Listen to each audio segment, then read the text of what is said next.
please stand for the arrival of the official party, the Honorable Ash Carter, the Secretary of Defense, and the founders of the program we celebrate today, Senator Sam Nunn and Senator Richard Lugar.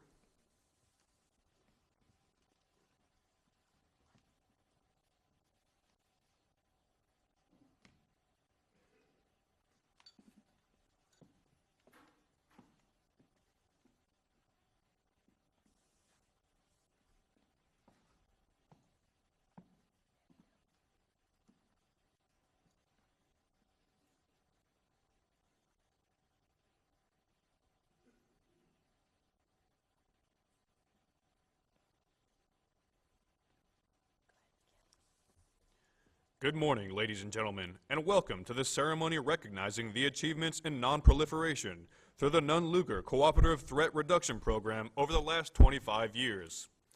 Passed in 1991, the legislation founded by Senators Sam Nunn and Richard Lugar was designed to secure and dismantle weapons of mass destruction and their associated infrastructure in the former states of the Soviet Union.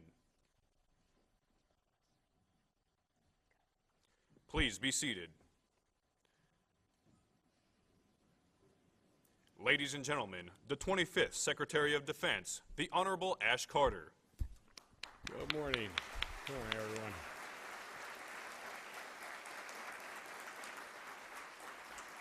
Good morning. Good morning, and great to see you all. And I'm sorry we're not outside, but it was going to rain, but this is our auditorium, which I think doubles as a bomb shelter, but I'm not really sure. But 25 years ago this September, the flag of the Soviet Union, an emblem for nearly half a century of nuclear competition, confrontation, and crisis, was lowered for the last time at the Kremlin and elsewhere. Today, we come together as a community to thank some of the forward-thinking statesmen and public servants who helped make that historic moment of change far less dangerous, and to learn lessons from their work as we work to shape another era of profound global change. Senators Nunn and Lugar, partner nation representatives, Defense Department personnel, past and present, thank you for coming this morning. I also want to acknowledge former Secretary of Defense Perry, who was unable to travel here today. I know we all wish he were here. To appreciate the 25 years of CTR and its importance, we have to go back in time and understand the danger that existed. The then Soviet Union possessed tens of thousands of nuclear weapons and enough enriched uranium and plutonium for tens of thousands of more. It also had 40,000 tons of chemical weapons and a deadly stockpile of biological agents ready for use. These weapons were spread across the vast Soviet empire and in Eastern Europe too. And as the Soviet Union reformed, then faltered, and began to disintegrate, control of this vast arsenal was thrown into doubt. We were able to prevent that danger from becoming a threat. That's clear now, but I can tell you it was far from clear then. And why is that relevant for us in the Defense Department, you all, me, in the Defense Department today? We face similarly profound and seemingly unsurmountable challenges today. And this history shows that we can and we will overcome them. These threats also require new thinking of the kind that CTR represents and new ways of operating, like I'm challenging our department to show today. This is a brand new problem in those days, brand new to history, really required new thought. It was first of all, the first ever disintegration of a nuclear nation. And second, well, people had considered accidental nuclear war since the Cuban Missile Crisis, Dr. Strangelove movie. They tended to think of the weapon systems themselves in that context, and the vital technological problems of first strike capabilities, mutual assured destruction, and the like. All important. But few few appreciated nuclear command and control, custody, surety, and that command and control was more than a technical system. It was a human system, a social system that could not be immune to the disintegration of a society in which it was embedded. I myself worked on nuclear command and control, my first job here in the Pentagon, at the height of the Cold War and a decade before the Soviet Union disintegrated. And Sam Nunn and Dick Lugar understood this also deeply from their work with Soviet leaders on arms control over the decades before. And Sam and Dick knew that deterrence alone would not protect us against destruction in the new situation. This new form of nuclear danger required something new. And third, the very idea of the Nunn-Lugar program, which was to work with and not against the custodians of the former Soviet arsenal, was also novel. After all, we had spent half a century bringing the Soviet Union to its knees. To help them, even fund them, to control the vast nuclear legacy of the USSR seemed paradoxical to many, and it was controversial. Here's what happened next, as I remember it so clearly. Sam and Dick saw impending chaos up close when Soviet President Mikhail Gorbachev briefly suffered a coup and was placed under house arrest in Crimea. They began to assemble experts to design an approach to this new problem. And I was among them, at that time collaborating from Harvard with a Stanford faculty member named Bill Perry. We were funded by the Carnegie Corporation of New York, David Hamburg, and you'll see the significance of that further in a moment. Now, Sam and Dick, one story I'll tell you, Sam and Dick asked me one morning, very memorable morning, to brief the Senate leadership on the program plan, which I did.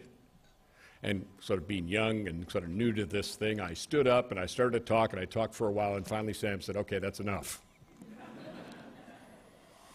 And I sat down, and then I proceeded to observe what was, to me, a fascinating conversation among the senior senators. Nobody noticed me and ushered me out for this conversation. And at the end of it, Sam came up to me and said, "Don't ever tell anybody what you just saw." So I won't, and I haven't. But anyway, the Nunn-Lugar Amendment passed and was enacted into law. Shortly thereafter, Bill Perry became Deputy Secretary of Defense and then Secretary of Defense, and I, as Assistant Secretary of Defense for International Security Policy, was put in charge of making the program work. Now, let me tell you about the role of our honorees today. We brought on a number of people whom we honor today to handle different aspects of the program, and they did it superbly, and they made history. Gloria Duffy, my Deputy Assistant Secretary of Defense, listen up, DASDs, was then in charge of negotiating agreements with Russia, Ukraine, Belarus, and Kazakhstan, and coordinating the overall program. She's now president of the prestigious Commonwealth Club of California. Susan Cook was DASD in charge of coordinating the Nunn-Lugar program with our global arms control efforts. She's now a distinguished research fellow at the National Defense University Center for the Study of Weapons of Mass Destruction.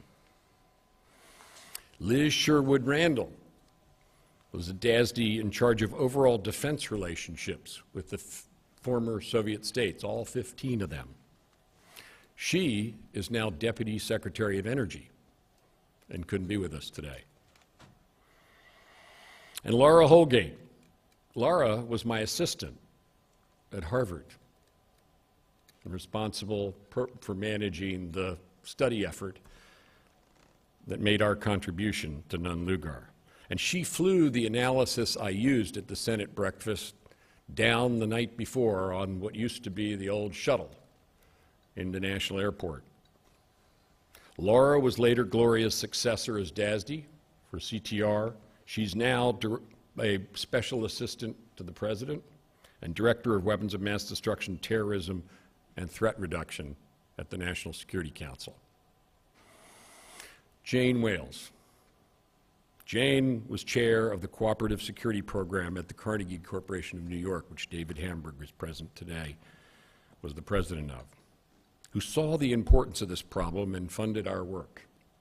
She was later a senior director on the National Security Council and special assistant to the president of the White House, helping coordinate CTR work with the interagency partners. Now she is the CEO of the Global Philanthropy Forum, the president and CEO of the World Affairs Council, and vice president at the Aspen Institute. The achievements of Nunn-Lugar, Senator Nunn, Senator Lugar, our honorees today, led to the denuclearization of Ukraine, Kazakhstan, and Belarus. It led to a safeguarding and destruction of fissile materials. And it led to the destruction of nuclear weapons systems, including intercontinental ballistic missiles, bombers, submarine-launched ballistic missiles. Together with all that, the world came through an historic moment of change safely. It certainly didn't look likely or possible at the time. It shows that visionary statesmanship by people like Sam Nunn and Dick Lugar, bipartisan, by the way, and superb execution by our honorees can do things that many think impossible. Now, the CTR framework continues today, and I salute members of the Defense Threat Reduction Agency, past and present, some here today and others watching out at Fort Belvoir, who carry on the mission. It's evolved. It has extended its focus to terrorism, not just disintegrated states.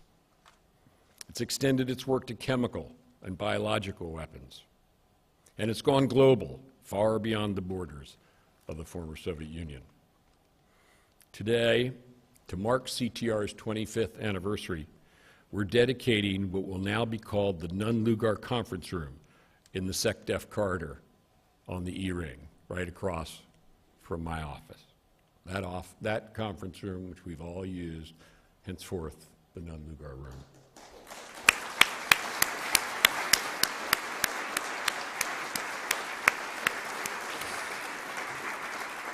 That's a space, as you all know, in the Pentagon where we bring together the Defense Department's senior leaders, where President Obama has held National Security Council meetings, and where we meet with outside experts to discuss how our country and our military can meet the many challenges and opportunities we face in this strategic era.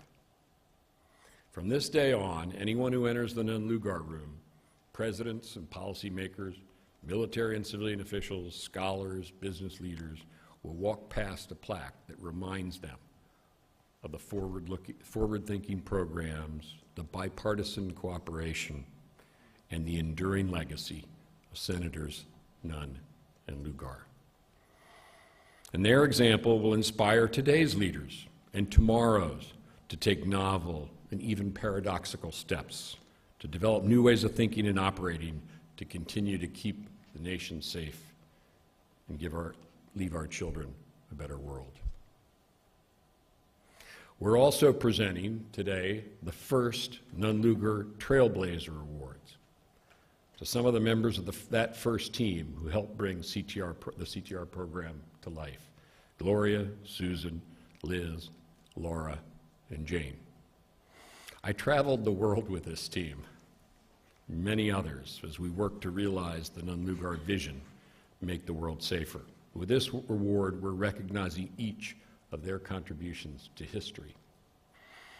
And we're holding them up as an example to which we all, and all of you in the audience, can aspire as we continue our work here to safeguard and dismantle weapons of mass destruction and their delivery systems worldwide, to protect our country, and to leave a better world.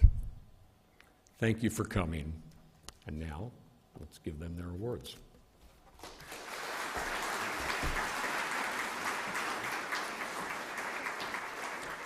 Dr. Duffy, Ms. Holgate, Dr. Cook, and Ms. Wales, please join Secretary Carter in front of the flags to receive the Department of Defense Nunn-Lugar Trailblazer Award.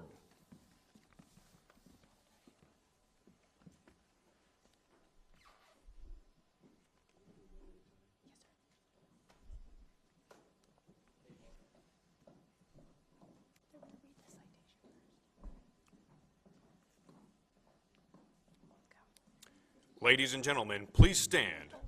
Attention to orders. The Department of Defense Nunn-Lugar Trailblazer Award is presented to Dr. Gloria Duffy, Ms. Laura Holgate, Dr. Susan Cook, Dr. Elizabeth Sherwood Randall, and Ms. Jane Wales for their impressive contributions to the implementation of the Nunn-Lugar Act of 1991.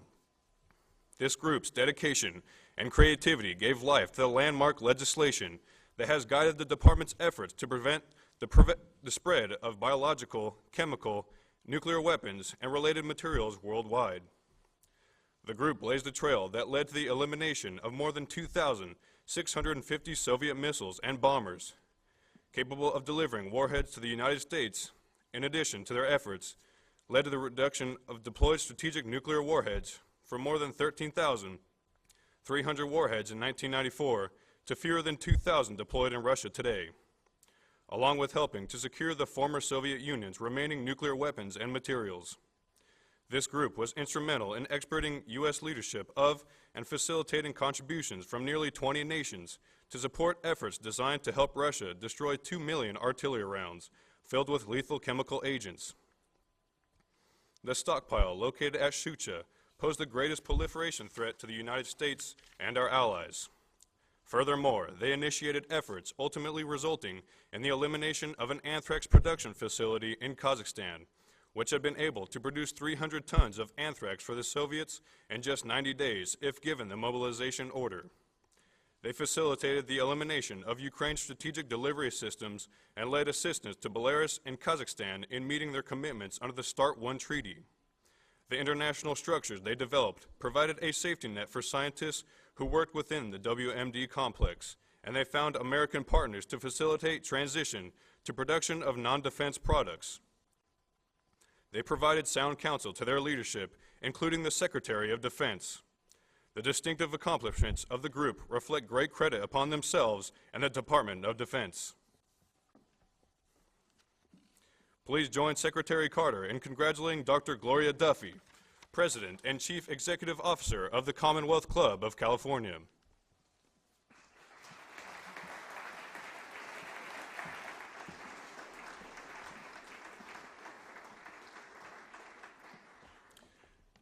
Ms. Laura Holgate, Special Assistant to the President and Senior Advisor for Weapons of Mass Destruction, Terrorism, and Threat Reduction on the National Security Council.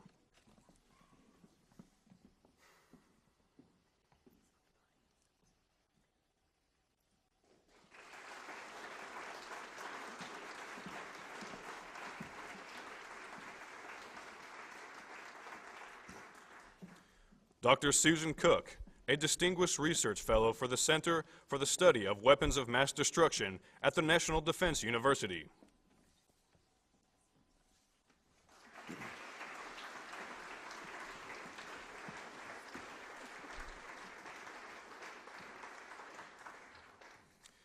Ms. Jane Wales, Chief Executive Officer at the Global Philanthropy Forum and the World Affairs Council, and Vice President of the Aspen Institute.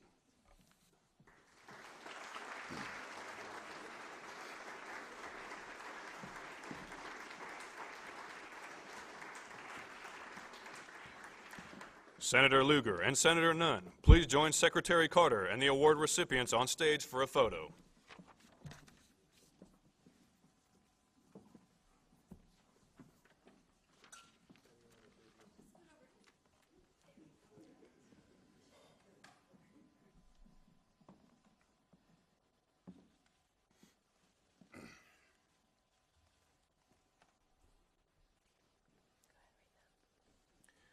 Ladies and gentlemen, please join me in giving another round of applause to these trailblazers who helped implement the Nunn-Lugar program during its inception and created a foundation for the extraordinary progress that has been made in securing nuclear material around the world.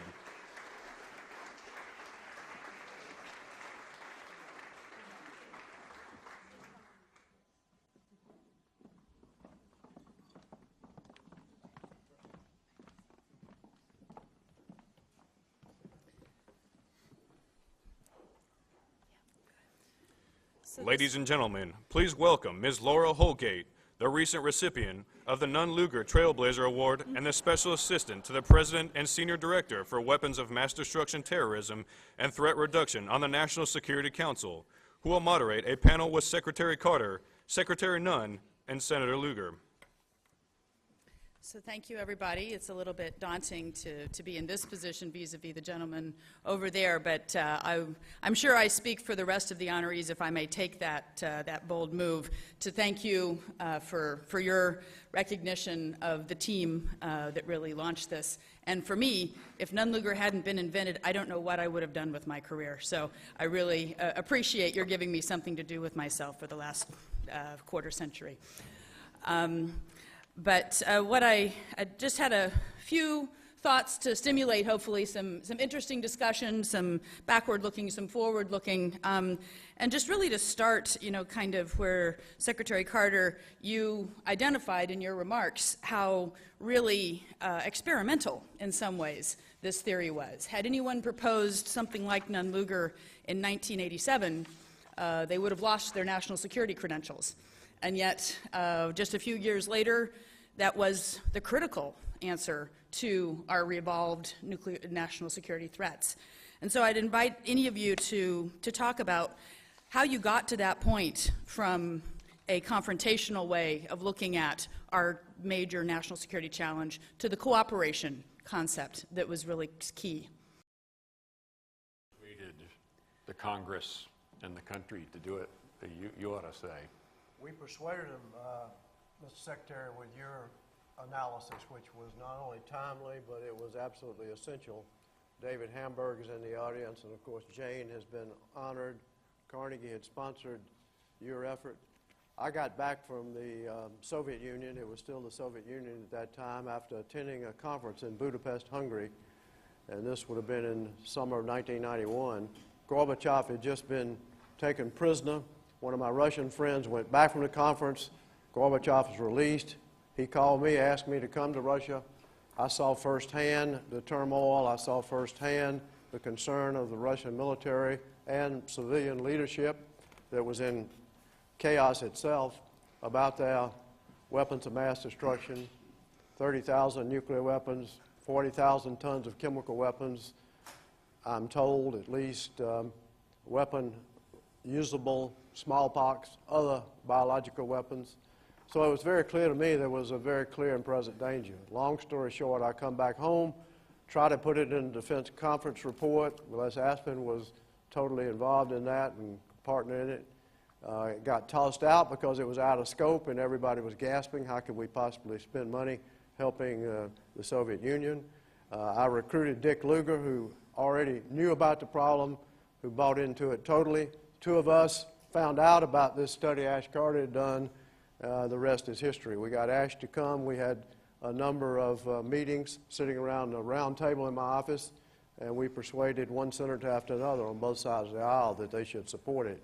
So from a total rejection in September to passage in December is a pretty short turnaround for the United States Senate. But it was a clear and present danger. There could have never been any better partner than Dick Lugar. And I think the message probably for today, going far beyond security, is that when both people from both parties work together, there are an awful lot of things that seem to be impossible that you can get done. And when they don't work together, in my view, you can't solve a single major problem facing our nation. Well, let me just mention that Sam and I were over at Geneva in 1986.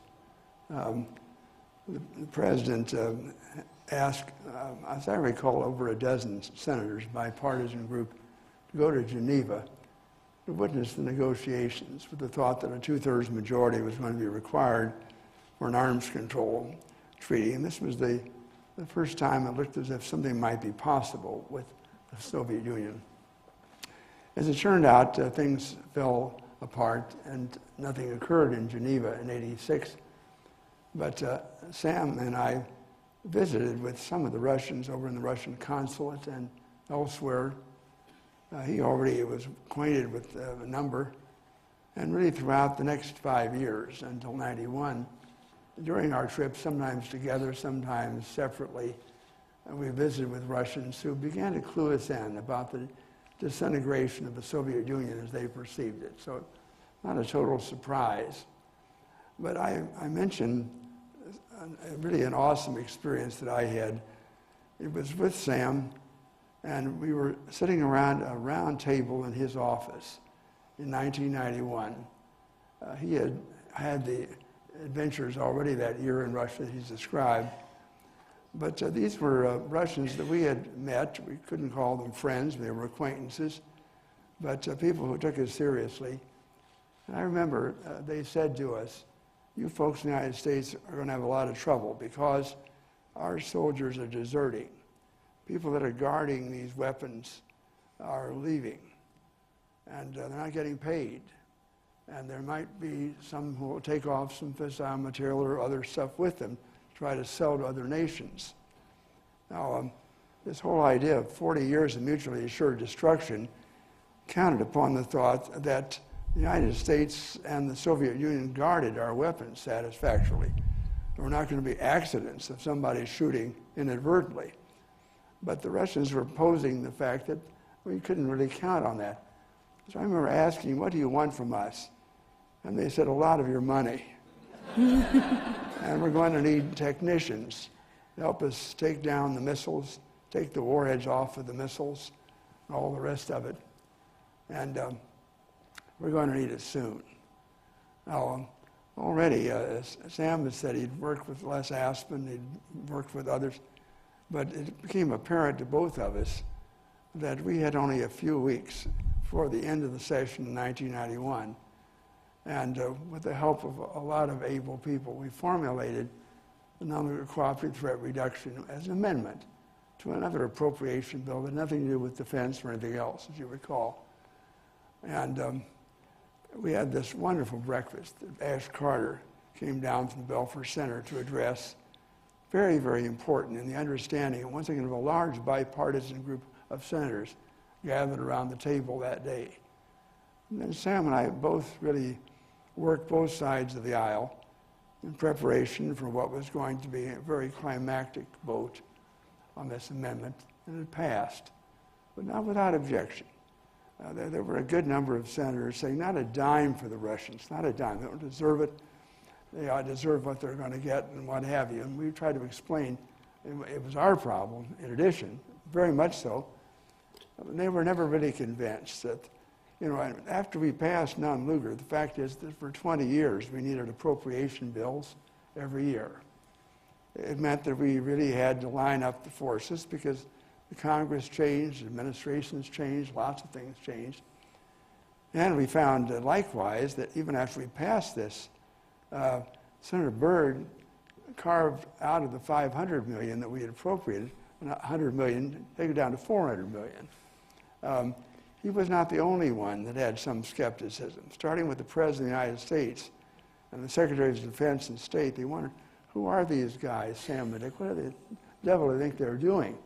This is high policy. And so as a result, and I see David Hamburg there has always been mentioned, Sam and I took a trip once again to Ukraine and Russia and Belarus, and David was on that trip. So was General Burns, who was then in the White House, very instrumental.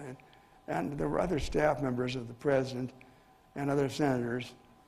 And I said, well, we said, we got religion together. We saw the dangers to our country involved in all of this. And it began to move forward. Slowly. It really wasn't until Sam and I visited with President Kravchuk later in the next year in Ukraine, President Nazarbayev out in Kazakhstan, that they understood what everybody else was doing from the inside, prepared really to have some trust in the whole process. But it was a remarkable situation that meant so much to me. And let me just add one final thought, which is sort of extraneous. One time, they pulled a big missile out of a silo out in Russia, and I went down an elevator. They had an elevator where the guards would take that down to the bottom. These are the people that are on station there. Around the table, or the guards' table, there were pictures, beautiful pictures of American cities all along the wall. The implication being that these were the targets of the multiple reentry vehicles. And I was awestruck. I came back really privately to find was Indianapolis, Indiana, my home city, on the target list. Well, it was. I sat there for 8 years as mayor of Indianapolis, oblivious to the fact that even one or two of those warheads could have totally knocked out the whole city, that we were all unaware in those days. But Sam and I got an awareness, and it made a big difference in our lives, and we so much appreciate the support we got from our colleagues and from all the great people who have been recognized today.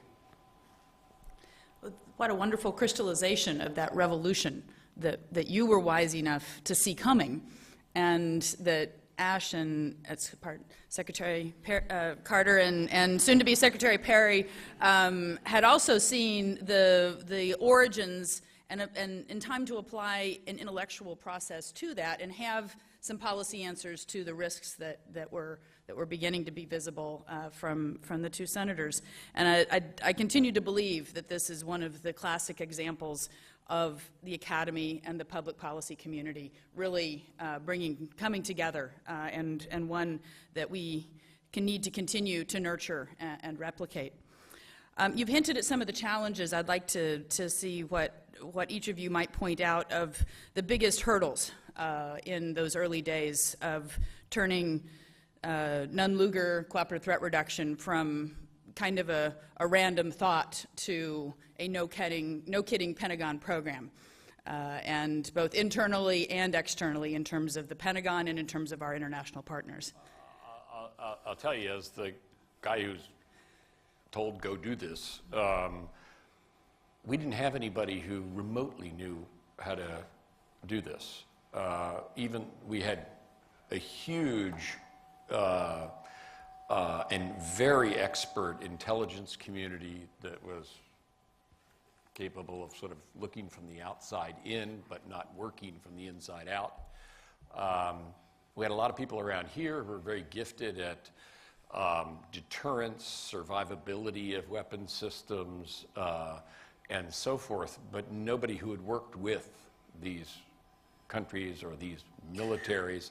And so as you look at these 5 people that we're honoring today, it's hard now to imagine the amount of ingenuity that we all required them to apply simply to make this work. We didn't have the people to do it. And so it took inventive people. And I say that out here to an audience of people who work in our department today and are doing similarly unprecedented things. The ability to be agile, to change, to move. This is a competitive world today, and we're going to stay competitive because we need to stay the best in everything we do. And you guys were so ingenious at thinking in new ways and getting the wonderful people who worked for you and across our system focused on this new thing. They did the big job of getting the country's leadership focused on it. We then had to turn our implementation machinery to it, and it was a big stretch for all of us. Well, and clearly maintaining support in Congress for this work was an ongoing challenge. We were blessed for so long to have both of you there, but then we ultimately lost both of you. What thoughts do you have about how to maintain that congressional support for this ongoing important mission? Well, Dick Lugar did a terrific job of sustaining this. You see Kenny Myers in the audience, his dad, Dick. I had great staff people, some of whom stayed around. They did a tremendous job after I left in '96, and Dick also expanded the Nunn-Lugar concept, as Secretary mentioned in his remarks, to cover the whole world depending on the contingencies. So tip my hat to all of them. When I think about the role that Senator Lugar and I had compared to so many people sitting in this audience, those who've been honored here today and those who have worked diligently, and I've met a number of you, and I won't try to call names, but there are a lot of heroes sitting in this audience, and there are a lot of heroes in Russia too. We shouldn't forget that. These people, whether they were engineers or scientists or shipyard workers or people in the missile fields, They had valuable information and valuable materials that could have been sold on the black market. They were patriotic and loyal to their own country. And I also have to mention Kazakhstan, where they were real leaders, President Nazarbayev. They continue to be leaders in this area. They had the testing grounds there that did severe damage to many people, their health and so forth. They're still taking care of that problem. And also mention Ukraine and Belarus, all of whom gave up their nuclear weapons. But when I think about the role Senator Lugar and I play compared to those, many of those in the room and those I've just named, I think about the old story of Will Rogers when, the great comedian, he was asked by a young reporter what we could possibly do about the German submarines sinking so many of our merchant ships. And this was before, right in the World War I period. And he said, "It's simple, son. You just drain the Atlantic Ocean." And the reporter said, "Mr. Rogers, how do you do that?" He said, "I'm a strategy man. That's a detail." We were the strategy side. The details were the hard work. And so I tip my hat to all of you and those counterparts in other countries who made it happen. I just want to pick up on Sam's thought that we are indebted to a good number of Russians, starting with the ones we met in Geneva in '86 and onward. They really understood a part of the problem. We were getting education as we went along. But this continued, really, during the years that followed. In our visits in Russia and in Ukraine and in Kazakhstan, even in Belarus, we met people who came to us with suggestions, who came to us with information, because they understood the gravity of the difficulty and thought we might be helpful. And although I was not technically gifted to understand every problem that they were mentioning, I was at least receptive to bringing it back to people like Sam and the Pentagon and what have you who were, and it could make a difference. One person that guided us along the path for many, many years is here today, Jim Reed. And I mention him because he was an open door to so many people in these countries. We learned so much because of entries there or surprise visits of people that we had not anticipated seeing during that particular time. And I mentioned, likewise, the importance, as time went on, of people in the administration who were able to work with their successors. And this was not just a problem of political people coming and going, although there were a lot in the Senate, and maintaining this bipartisan spirit was really critical. But likewise, there was a flow of information in different administrations, different people here in the Pentagon over the course of time. It made a huge difference. I just am so pleased that mention has been made of Kenny Myers today and DITRA. What a great organization, and how many wonderful things have occurred out there. And I see Andy Weber here. Andy traveled with us so many occasions. Whenever we went to Kazakhstan, he was always bugging me about bringing up chemical weapons. And I didn't want to stick with nuclear. This led really to an extension of our agenda, so that we, in Georgia, for example, we finally got something going that might be able to sense that there could be chemical weapons or biological weapons coming through the territory. And this occurred also in Kyiv and Ukraine and elsewhere, so that this was an early warning system that our Pentagon could key in on. Mark, can I just play you in? Not present here today, but I'm going to make a prediction.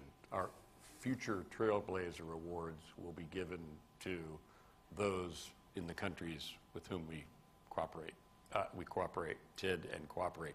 And you got to take your hat off to the discipline of these folks. They had spent their lives as the custodians of weapons of mass destruction, nuclear weapons. You know, I was in that business myself. I knew how serious a responsibility it was and how seriously it's taken. By the way, we insist on that to this day here.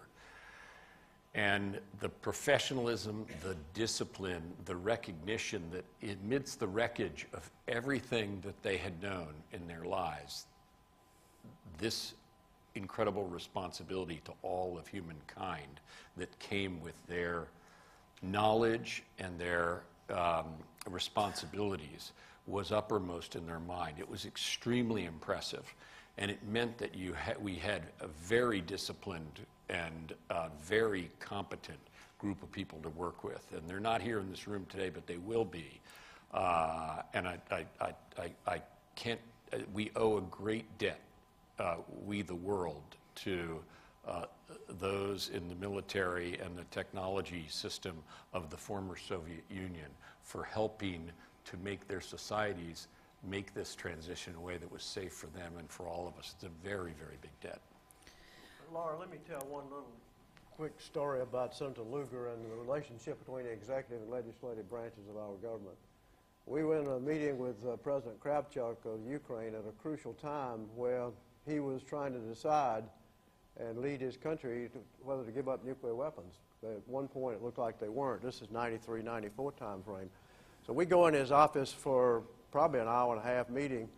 During the course of that, Senator Lugar mentioned that there might be as much as $100 to $150 million available, if the executive branch so decided, that would be available for a country like Ukraine if they gave up their nuclear weapons, sent them back to Russia and so forth, got rid of the materials.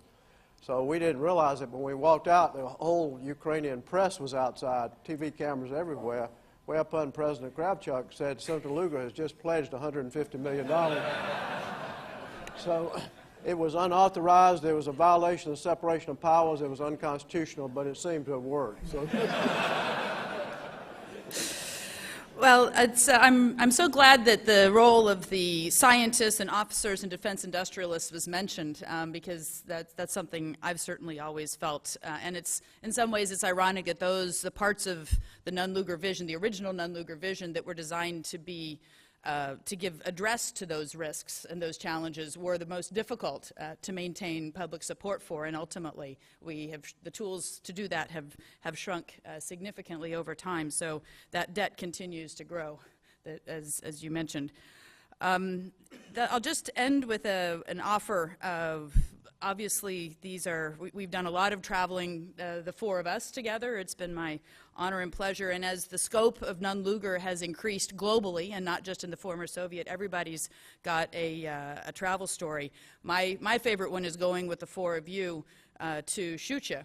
This was after three of us had left federal service, but Senator Lugar was nice enough to include us on Codell Lugar to see the single most chilling WMD tourism moment I've ever had, of just barn, and you can't call them more than a barn, barn after barn after barn of artillery shells awaiting destruction. 970-something thousand. Nerve sarin gas. So that's my favorite Nunn-Lugar travel story. Do any of you have any you'd like to Well, your gas to mask offer? didn't work. Do you remember on that, Oh, I that remember. particular one? I'll tell another Laura story. We were out blowing up a silo one winter day with the Russian defense minister, the Ukrainian defense minister, and the U.S. defense minister, who was Bill Perry at that time. And Bill and I flew in with those two ministers on their plane. And you'll remember, and this was the plane almost crashed. We had a very, very exciting careening down the runway day. And so we were a little delayed, and it was the weather was terrible, blizzard out there. We got to this silo, which we're going to blow up. This is one of the silos, if you look at the picture out there, out of which the missiles were taken. Those were the steps. You took the missiles out, you drained the fuel out, you destroyed the airframe, you saved the fuel in some cases. Warheads went away to secure storage, and then we blow up the silo, and then the land would be reclaimed. If you look out there in the pictures, you'll see the day the silo was blown up, which was winter, and that following summer sunflowers planted over.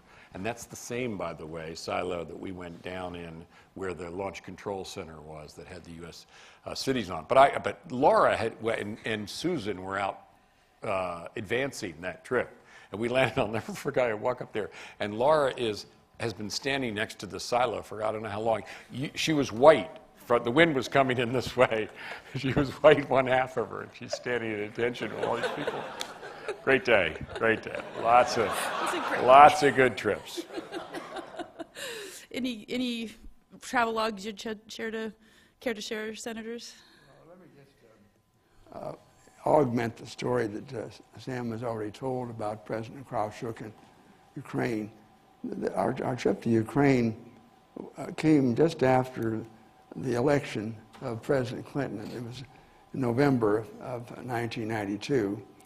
And we'd gone over, we saw the Russian leader, and he gave us really unprintable vulgarity as to what we should tell Kravchuk if he didn't give up his nuclear weapons. Now, Kravchuk and people in Ukraine saw themselves, perhaps correctly, as the third largest nuclear power in the world at that point. Very prestigious situation. On the other hand, Kravchuk, we had learned, knew that the logistics had broken down and that those weapons were not going to be very useful or they could be dangerous to Ukraine. So he'd come to the conclusion that probably they ought to get rid of them. The Rada, however, his legislative group, had a very different view, that this was Ukraine's destiny and so forth. So in any event, this first dinner that we had, Sam and I were sitting there with the president, and I did make the offer that for $100 million we would help get rid of it all. And he really jerked us almost by the nape of the neck, the two of us, to take us outside to this press conference that he had planned, I think. And on the way back to the table, Sam, my hero, very kindly said, "Dick, where in the devil did you get such a crazy idea?" And I said, "Easy, Sam, it's going to work out." I said, "Where's your checkbook?" So when I got back, I went to the White House to see George H.W. Bush, still rather disconsolate over the election situation, and explained to him the predicament. And he was a very good sport. He wrote a letter to Kravchuk for $150 million. And that really sort of sealed the deal. Now, by the time we finished, and Ash and others would better be able to total it up, it was probably $750 million, $800 million, maybe upwards. This was a very, very big job over many, many years of time, but absolutely critical, because Nazarbayev in Kazakhstan said, "I'm not going to move until I know what Ukraine is going to do." And we had to reassure him that we knew what Ukraine was going to do, so that maybe he would do something. Well, I'm getting the high sign, so much as I hate to bring this form of the conversation to a close, because I'm sure everyone's been learning and enjoying it at least as much as I have. Could I say one more minute? Of course. We're at a juncture again. We have all sorts of problems with Russia. We have the Ukrainian problem, we have Middle East, we have a lot of differences, but we still have 90% of the nuclear weapons, 90% of the nuclear materials, and the know-how to try to prevent catastrophe. And if we don't work together, if we don't find a bridge to work with the Russians, this danger is still out there. And particularly it's out there with radiological dirty bomb weapons as well as chemical, as well as biological. So we've got to build a bridge to work with the Russians on this subject, even when we're disagreeing with them on others. That's an absolute essential thing now. And Ash, you mentioned what are the creative things in the future, and it's being able to work with Russia while disagreeing with them profoundly on other things. Well, the nation is truly indebted to the founders of this concept because it gives us a tool to bring forward to these new forms of challenges. Weapons of mass destruction threats have not gone away. They've changed a lot in the last 25 years, mostly in this space for the better, but we have a lot of other space on which to work and some very creative, innovative tools from which to build. So thank you very much for the chance to be with you this morning. Thank you.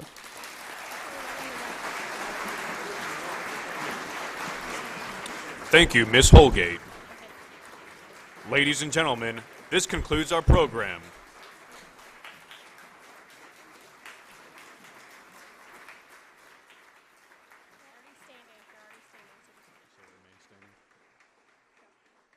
Please remain standing for the departure of the official party.